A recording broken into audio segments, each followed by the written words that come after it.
ক্যানিং পশ্চিম বিধানসভা কেন্দ্রের নির্বাচনী প্রচারে এবার দেখা গেল ভিন্ন চিত্র। ট্রেনের কামরাকেই মঞ্চ করে ভোট প্রচারে নামলেন বিজেপি প্রার্থী প্রশান্ত বায়েন।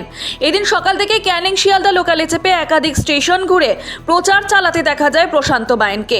যাত্রীদের সঙ্গে সরাসরি কথা বলা, তাদের সমস্যার কথা শোনা, এমনকি হাসি ঠাট্টায় মেতে ওঠার মধ্যে দিয়ে প্রচারকে করে তুললেন একেবারে জনসংযোগের সহজ মাধ্যম। যদি ভারতবর্ষের পশ্চিমবঙ্গে একটা রাজ্য হয়, সেই রাজ্যে হিন্দু মুসলমান বড় কথা নয়, আগে রাজনীতির জায়গা থেকে হচ্ছে, সেটা আপনারা সবাই মাথায় রাখবেন। সকাল সকাল প্রচার সারলেন বিজেপি প্রার্থী অম্লান ভাদুরী। মালদার ইংরেজ বাজারে ঋষি বঙ্কিমচন্দ্র বাজারে প্রচার সারলেন। কথা বললেন পথ চলতি বহু মানুষের সঙ্গে। কোথায় বাড়ি আপনাদের? কোথায় বাড়ি?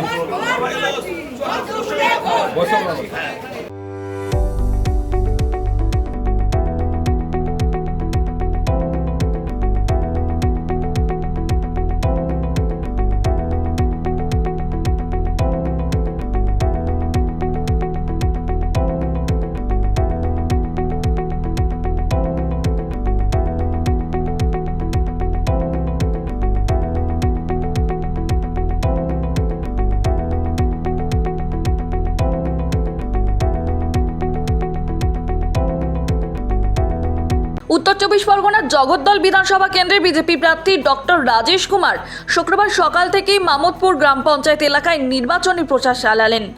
সাধারণ মানুষের বাড়ি বাড়ি গিয়ে প্রচার করেন তিনি।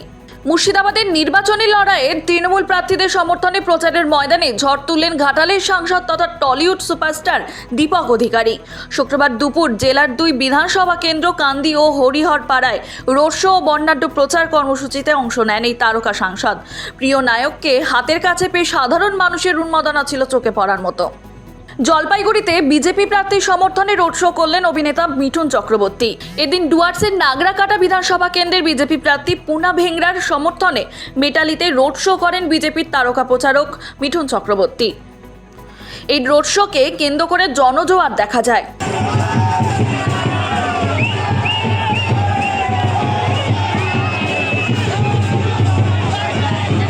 Bureau report, Hindustan news point.